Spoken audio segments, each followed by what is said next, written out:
Greetings, ladies and gentlemen, and welcome to this latest edition of Tales from Outer Space. I hope you enjoy.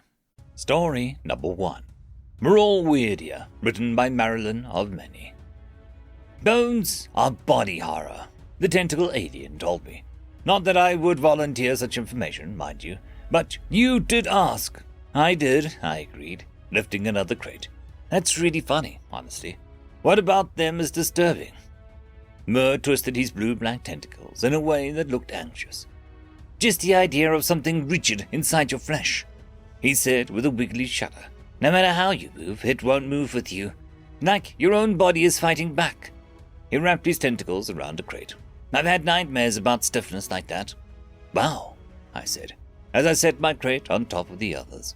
I'm sorry to hear that. All I can tell you is that bones aren't an enemy to us. There's something dependable and strong that hold us up and make everything possible. Murr shoved his crate into place. I suppose you need a positive relationship with your own disturbing parts, he said, with a twitch of his hind tentacles that was probably the equivalent of shaking his head. Since the strong arm's pointy squid head was the majority of their body, they didn't seem to go in for human-style nods. Well, sure, same as you, I said, checking the hovercraft for more crates. You know most humans find tentacles creepy, right? I have heard, he said with a smug little smile. No nods, but yes to smiles. With a mouth in the right place even. I was privately glad that he had a mouth on the front of his head, instead of hidden amongst his tentacles like an Earth cephalopod.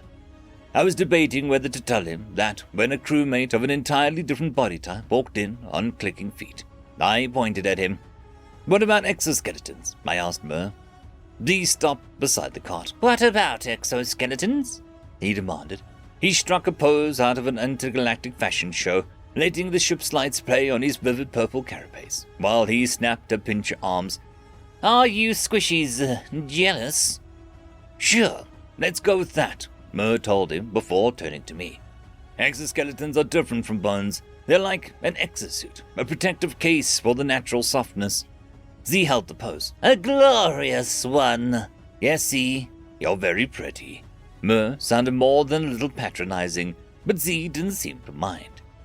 That is the proper amount of respect, the bug alien said, but he relaxed the grasp on the cart handles with his pinches and towed it out the room. I will return with more freeze-dried foodstuffs. Make sure you tie those crates down. Yeah, we've got it, Murr told him. Make sure you get the right ones. 2 of the 3 shipments look similar. This isn't obvious to one with such excellent color vision as myself. Murr made little popping noises that passed for laughter and turned towards the adjustable netting. He threw one end to me. We spent the next few minutes fastening things down into industry standards, which still seemed a little excessive. I'd never seen a ship's anti-gravity fail yet, but I suppose meteor impacts were possible. Some of those buggers were much faster than I'd ever expected before I got into space. We're going to need a replacement for this one, Murr said, fingering a hole in the net. Doesn't count as fingering if it's used as a tentacle tip. Tentacling? Just doesn't sound right. He set it aside near the door. Do we have enough for now? I asked. Yes, probably, he said. We just can't forget on the next restocking trip. Hey, Paint, he called after someone who just passed the doorway.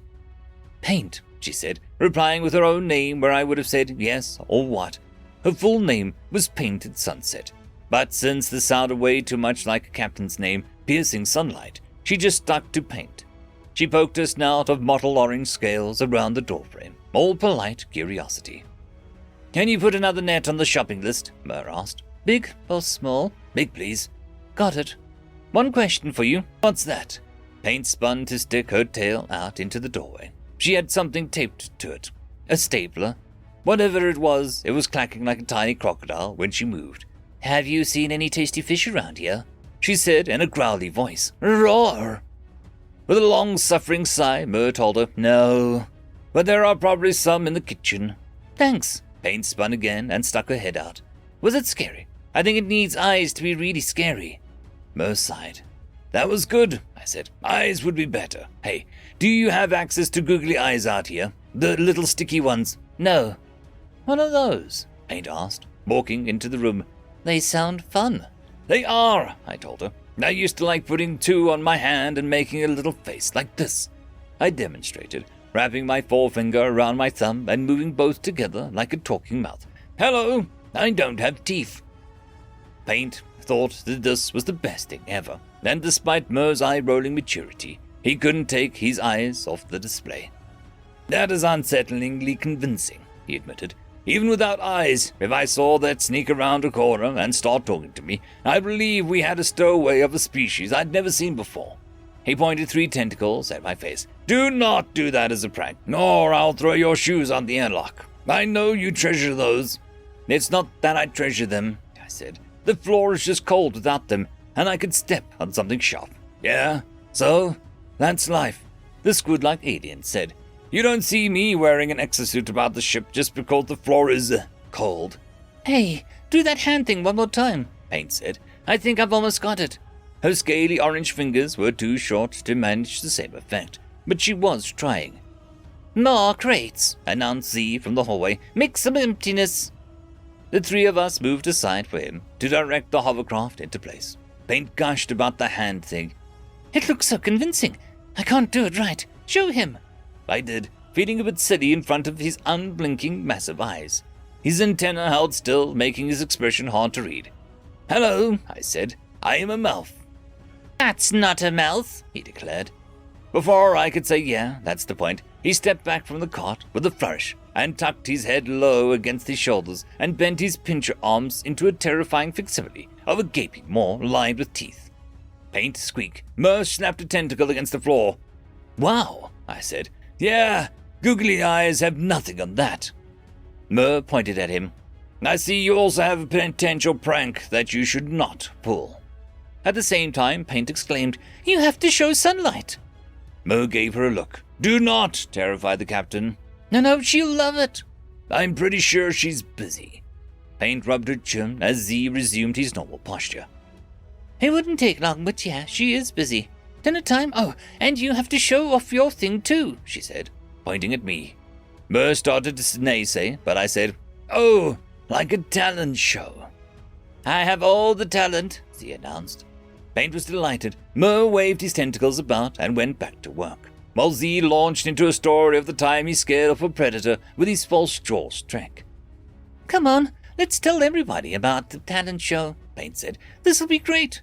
She waved to Z to follow, and we went, still talking.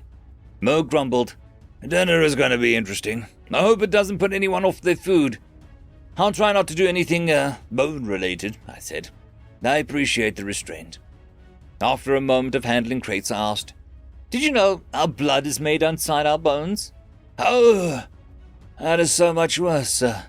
I may just get sick ahead of time.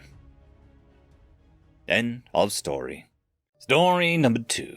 Humans are actually boring. Written by Luke was not here. I mean, the constant bombardment of humans are terrifying. Hide your children, or did you hear what Rue did last night? Or worse yet, you know they can insert thing that another species can do, but because it's a human, it's suddenly weird. But if you've ever met one before, they're not that interesting. I mean, they even look like us. More than half of the council are bipedal, two-eyed, sexually dimorphic things. Yeah, we don't look exactly the same, but none of us do. They all are so boring, and it's wonderful. A lot of the time, they just sit around and do nothing. Nothing at all. Kids lay on the grass and look at the sky, trying to make stories of the shapes they see. Old people sit on rocking chairs on their porches, on even hotter days, drinking iced tea and talking about the weather. It's beautiful. At night, they huddle around campfires telling stories that, for the life of me, I can't tell if they're true or not. They talk about the most inane and asinine subjects, whether they could beat up an emperor penguin or not, whatever in the god name a penguin is, or dozens of other animals they could most certainly not beat up. Kids throw snowballs at each other, tell tall tales that are literally impossible, and they believe it because they're kids. Because for a time, everything is true to a kid. And I was like that, and so are you. Yeah, I don't laugh like them, but I feel joy like that. I see beauty like them. I just have different words. and sometimes they don't say anything. And my gods, are those moments magical. They just sit there, or they walk, and they don't say a thing. That's boring, and it doesn't matter to them. They don't need to talk. Them being together is enough. Silence in good company is never awkward. Yes, they can do so much more than they already have, but warriors aren't all they are.